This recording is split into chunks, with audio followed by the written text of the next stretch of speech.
So today we have Nathaniel with us, and I'll briefly tell my experience about Nathaniel. I've worked with him like a year ago, and my God, what a lovely experience was hiring you as my coach. And when my wife asked me, like, hey, I also want to, work with a coach and see how it feels, the first name popped in my head was like, hey, would you want to have a conversation with Nathaniel? Let me connect you with her. Um, Let me connect you with him. And I'm so glad I did. And she praises you so much. So for people who don't know Nathaniel yet, I'll let him introduce himself. Yeah, thanks. Yeah, it's cool that you and your wife are both coaches and that you both have the same passion and that you both like had a I don't think I've ever coached anybody, a husband and a wife before, so it's pretty cool. Um and I've coached a long time. So I'm Nathaniel. I'm the lighthearted coach. And I'm a life and business coach, and I'm a law of attraction coach. I'm really inspired by the teachings of Abraham, and that's kind of what got me into personal development, and that was a long time ago, over 20 years. And I've been a coach professionally for over 10 years now, which is pretty cool that I reached the 10-year mark. And from the very beginning of being a coach, I didn't think I'd reach the 1 month mark. But because I had an Wow. interesting journey about how I tried to quit coaching a couple times, but then I kept Mhm. returning to it. But I'm glad I did. Wow. Um, yeah, I didn't know you have been in this for like 10 years now. Yeah. Very Uh, cool. Um, yeah, so I want to start with, asking because I have experienced your coaching. I've worked with like dozens of coaches by now in different capacities. And your style of coaching is really, really unique. And something that I've seen over and over in your profile, in your post, and even in the yeah. preparation of this conversation, was the improv comedy style. Yeah. Tell me more about that. How do you help people, your Well, clients? Yeah. well, so my background is, coaches come from a lot of different backgrounds. Some are come from the business world or the psychology world. I came from the theater world. I have a college degree in theater, and I was trained in like acting and directing and writing and improv. And so I've done improv so long, and I've even taught improv, just it's just straight improv classes. But improv is so interesting because there's all these like rules of how to play it, or to help you become good at it, and they're very cool principles that you can apply not just to be good on stage, but you can apply in any area of your life. So a lot of people are doing what's called applied improv and applying it. There's people that teach improv to nurses, improv to doctors. So anyway, I bring in improv principles to my clients, my life coaching clients, or you could be working on business, and these that just the same reasons that people can get good on stage. They can be everything's like a performance.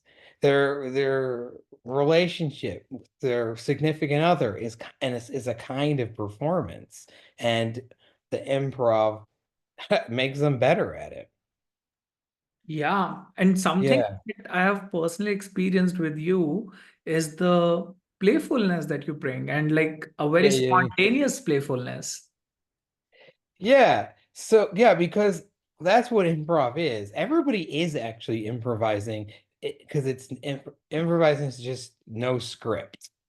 It just is. It's spontaneous. Like Right now I have no script in front of me, so everything I just think of is spontaneous. And we can be more playful and more not like we're trying to search for a script where we're trying to overthink things, because that's what kind of sucks out the playfulness. I think we're all naturally playful, like because we were children and we're just children still, but we kind of gotten too serious. Everything's too heavy. So we overthink, overanalyze, overwork, over worry, and then we're not having fun. Yeah, that's so true. Yeah. We take things too serious. Yeah. Yeah. So I want us to like have more fun just like on a daily basis, just living life. Yeah. And I Um, also know that, there are some, because I've done this work with you, we did uh-huh. talk about how to bring all this playfulness into the daily activities, like the daily applications. Yeah, because it's all about like the playfulness will come out when we're relaxed. So it's just like lightening up whatever the situation is. Um, so that we treat everything bigger than it needs to be. So like let's just say the day a daily activity of washing dishes. Sometimes that can be a grind, and the thoughts about it can get really exaggerated. Like, I hate washing dishes, or like this sucks, or oh, here I go, I gotta do the dishes, and the tone is heavy. And even when you sometimes when people are doing them, they're kind of banging things around, and they're doing the dishes, they're completing it, but it could have been so much more lighter. If they could redo it without all the tension, and like the shoulders could just be relaxed. Like if you could just massage them and calm them down, then they could be more playful with the dishes. Then they can like have fun with just the bottle of soap that's in front of them. They can have fun with the putting their hands in the water and just like it more. Like there's goodness happening that they could find. And then it's kind of fun to take a plate from here and put it here, or take a glass and scrump it out and or put something down the garbage disposal. It could be more fun. Uh, but we gotta get we gotta soften the thoughts that we're having. That's very That interesting. makes sense. Yeah. Yeah, softening the thoughts that people have. Like, talk more about that. It's just saying like, we've heard like certain examples before. You've probably heard of like, well, I get to instead of I have to. If I have to, that's a little harder on my nervous system. If I just change it to like, no, I get to do dishes. I like get to, like it's a privilege. That just changing that will change my mood and my vibe. That one little simple thing. But if I just take out words like lots, like I have lots of dishes to do, and just say I have dishes to do, just that alone softened it. Yeah, I have dishes to do. Not saying lots of dishes. That's like, or I've got a ton. People will say that. It's going to take me a long time. And if you can just say it will take time, I have some dishes. And then even better if you could say like, this is easy. This is gonna be easy. This is an easy amount of dishes. This is gonna take time, but it will be an easy time. Like that's softened instead of like, this is gonna suck while I do dishes. So just little changes can soften it. Yeah, and it makes so much sense, simply starting to say oh, I'm very sick versus I'm sick, or I'm not just feeling, Yeah, I'm resting, I'm recovering. I know. And so and somebody could be like, but I am very sick. But you don't have to say it that way. You can just say I'm sick. And no, we don't need to like judge it like that. We don't need to make it emphatic. Because anytime you say like very, it's like we're trying to get a reaction out of somebody. Um, you can just start have the fact. Okay, I have a cold, but I don't have to say I'm really sick. And But there's we have such, habits of doing that. We have habits of we want to exaggerate everything that's bad and downplay what's good. So they won't say like they're less likely to say like I'm very uh oh what's a positive thing that could happen to you? I'm I'm very very, happy. very healthy. No one's healthy. That's such an Uh interesting observation to make, how we downplay the positives. Like, yeah. he's a friend rather than he's a really good friend. Hmm. Yeah. Why not exaggerate all their friends? Yeah. Really, really, they're really cool. They're not just cool. Yeah. I talk a lot about, this in, whatever with my clients and in content, like how the words we use, if you start listening to them, there's so much, wisdom in there, like what we are doing, like what we need to not downplay or what we need to emphasize more on. It's so interesting. And something that I've also been learning from you, from your post and all, is the like throughout the rule book, something on those lines. Oh yeah, What would because you, I'm how, all how do you about phrase that? yeah, throw out the rule book. Um, even in improv, when I said the word rules, they're more like guidelines.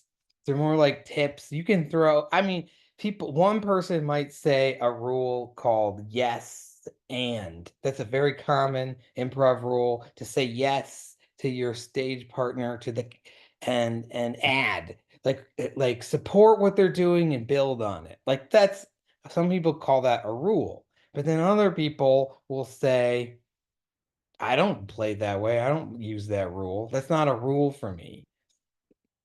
Um, and so and it worked like their improv could be just as good as the other person's.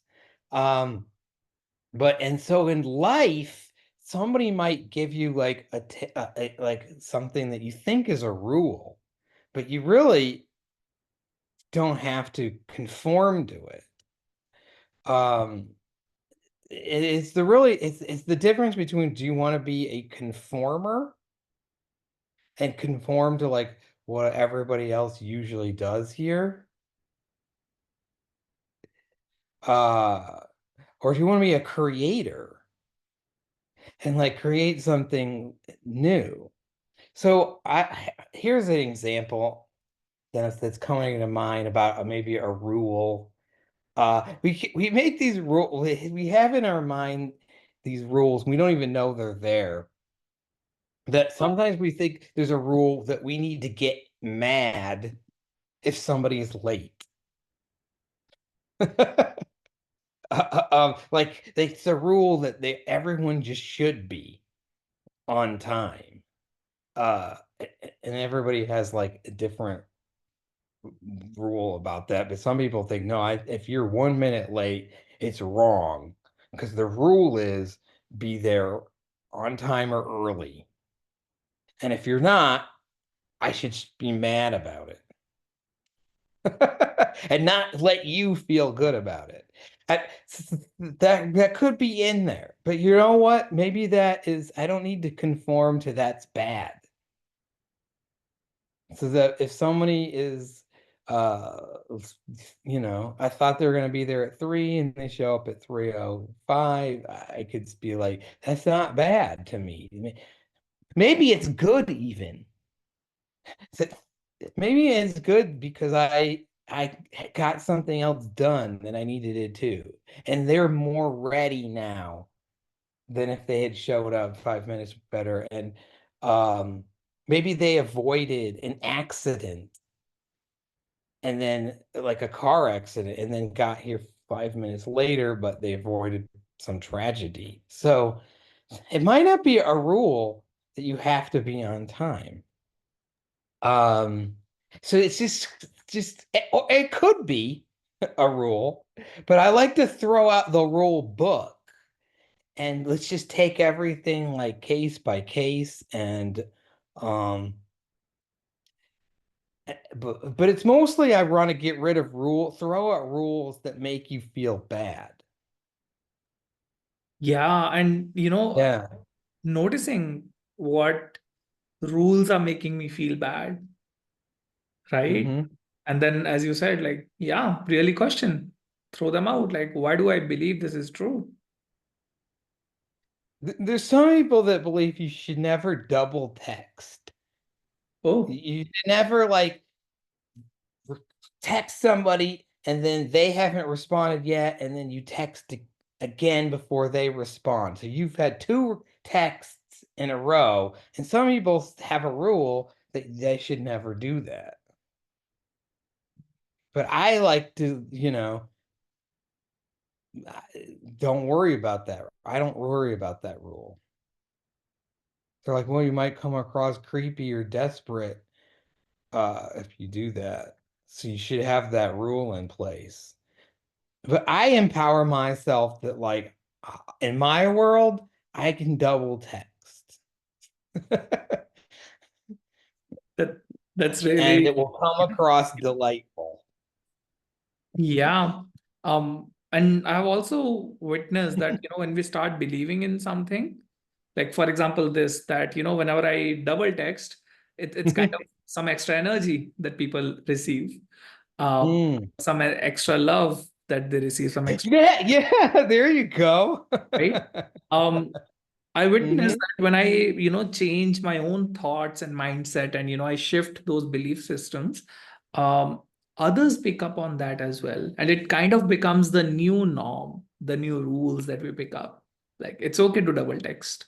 It's okay to text me 10 times in a row. And like, of course, why not? Right. Yeah. Um, Uh, and yeah, and I'm not, and if they do it to me, I'm not like mad either.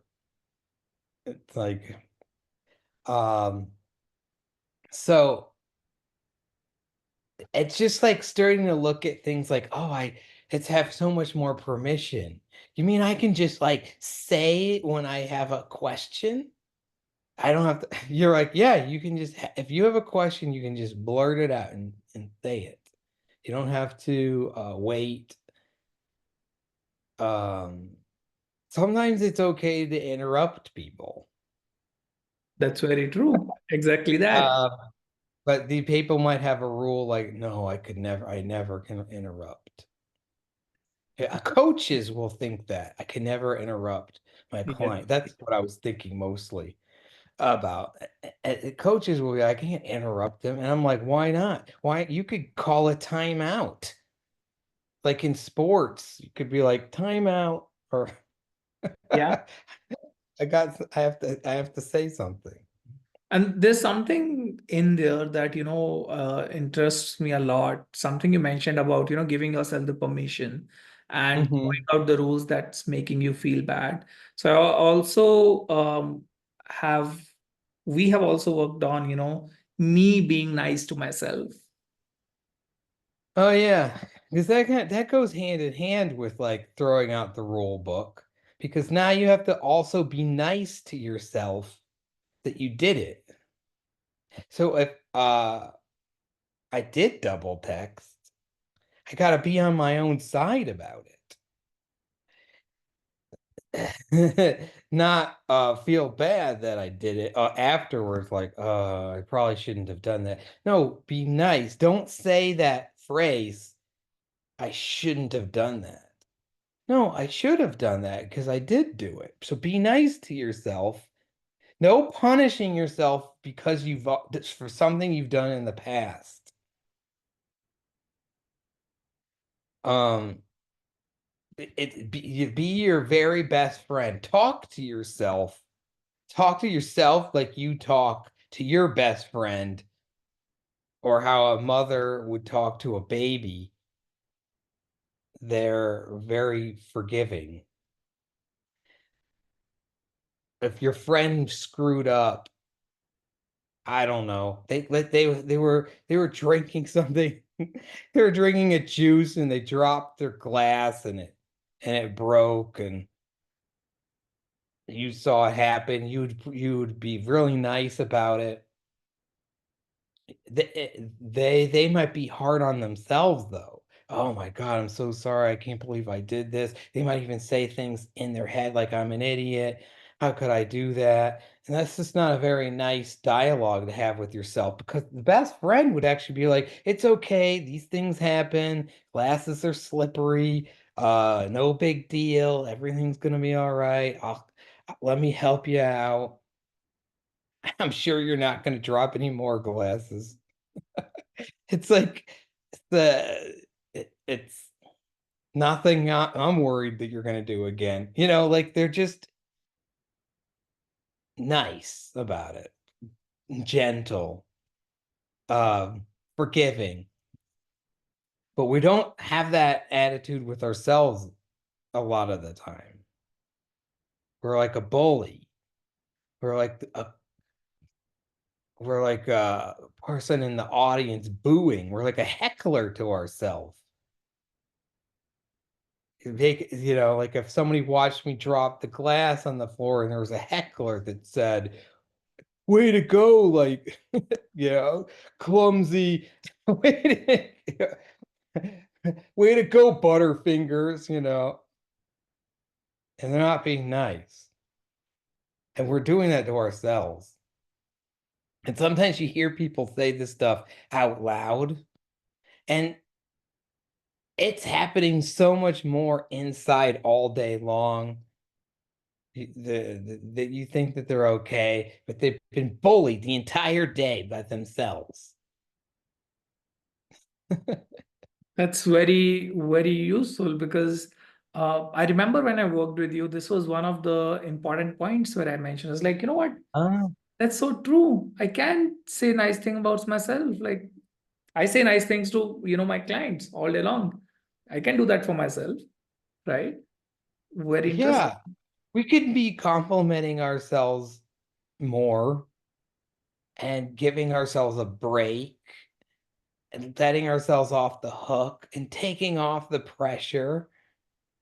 Mm. Yes, Anything that a good teacher would do, or a good coach would do, or a good friend would do, we could do for ourselves. that's so very true. I've experienced that. And I've also experienced how the life changes so much when we do that. And something else that I'm really interested to learn more from you about, you mentioned, you're also a law of attraction coach. Yeah. So give us your best one or two tips about law of attraction. Well, it's the law of attraction is a law that's always in play. So it's not something that you either use it or you don't. Like it's going to happen anyway. Like the universe is going to arrange you to meet the people that you're attracted to based on like your signal, your frequency, like your radio station. So if you're on 97.8, the universe is going to bring you other people that are on 97.8, and all of the things and situations that happen on that channel 97.8. So that's going to happen whether you believe in the law of attraction or you try to do anything about it. but we can be conscious of it. So we can consciously create or deliberately manifest. We can churn our dial to go from 97.8 to 100.1 if I want to. And I can get what's on 100.1. I can get what's on these other radio stations. If I want something different in my life, I can have it. And if it's not here yet, it just means I'm not on that station. Or I haven't been on that station long enough and it's about to show up. Like you can't turn your channel to another station too quickly. Oh, it was about to come on. If you think of it like radio station and there's songs, every song has lyrics, and if I'm on the country station, I'm going to get country songs with country lyrics. And the next song is going to be a country song, and the next song is going to be a country song. And I'm like, where's the rap songs? They're not coming on that station. Could stay there all day long and not hear it. And that's kind of like why people are like, well, where's my new job? Where's my money? Where's my relationship? Well, you're not going to get that relationship because you're on the channel where people are single and lonely and saying things like the songs sound like, I'm gonna be single forever. There's no good men in the world. There's I've already had a relationship. I'm never gonna find anyone as good as them. We're singing these songs, and then you just can't find that life partner on that channel. But you can do something about it. You can turn your dial, so to speak. And you can feel your way there.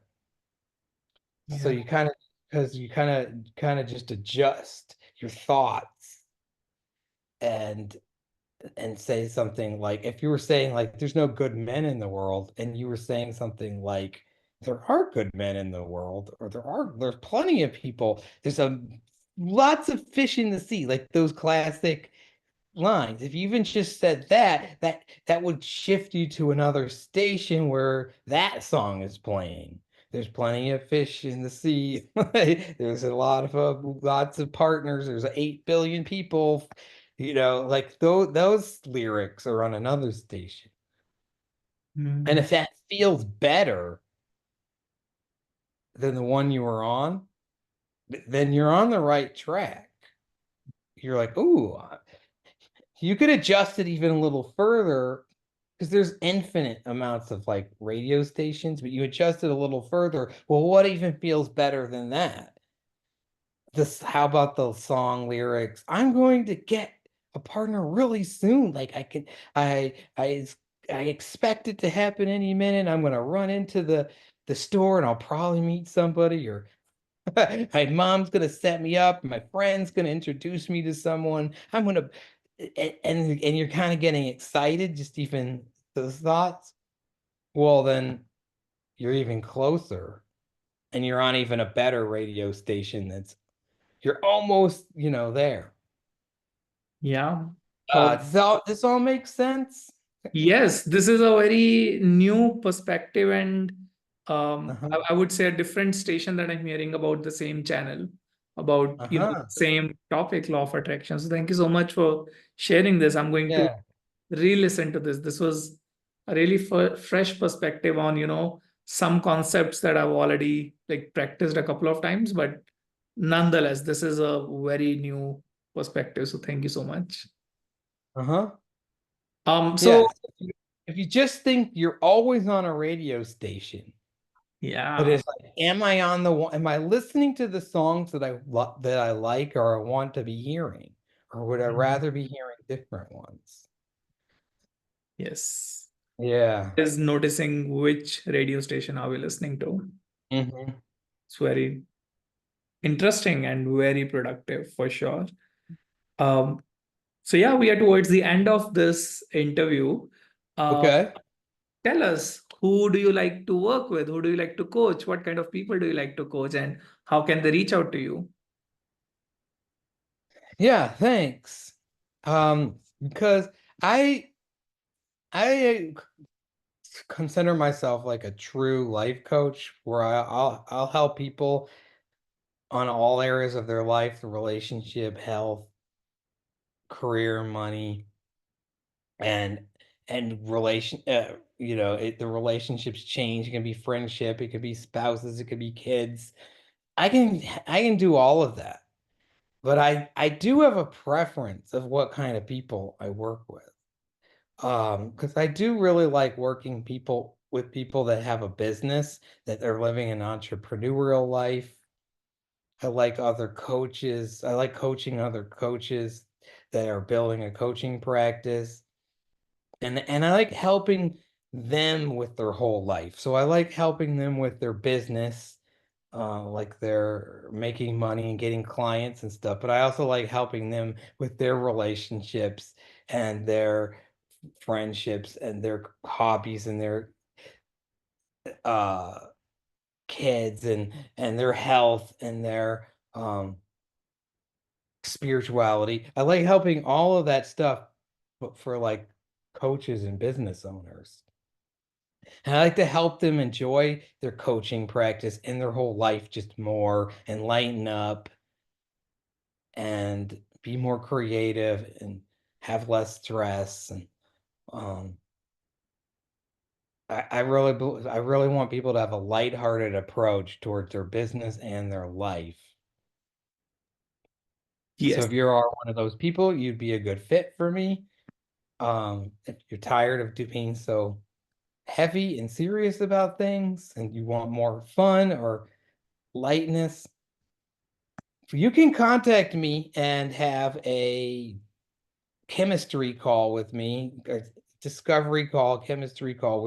It's a free coaching session where we see if we're a good fit and you get to test drive me and my style. And then we can go from there. And I primarily work one-on-one ongoing coaching, not one-offs. So we'll do some sort of uh package where there's momentum, but first thing first, just contact me for a free coaching call.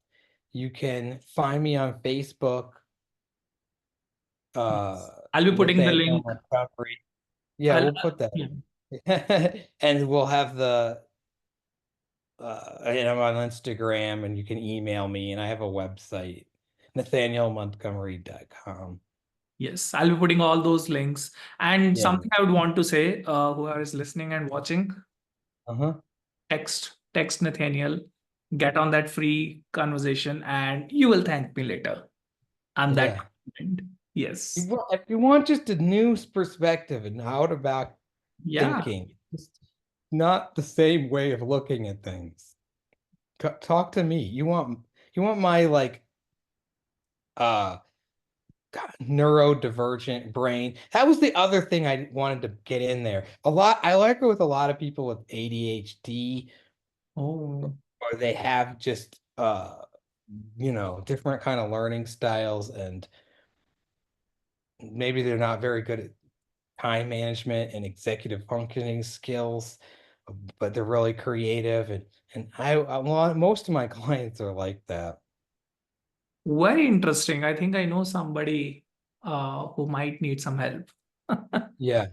I Um, sometimes in coaching session, I help people get things done, like right then and there. Like, okay, you procrastinating on an email, let's write that email right now. We don't need to talk about why you didn't do it. No apologies, like let's just do it right now. And that has been really helpful for my clients. I can see that. Yeah. Mhm. Amazing. Thank you so much, Nathaniel. You're And I'm putting welcome. all the, you're welcome. Yes. Why am I saying? So I'm going to put all the important links in the description. Please check that out and make sure to text Nathaniel. Your life will not be the same again. Cool. Enjoy. Bye bye and see you soon.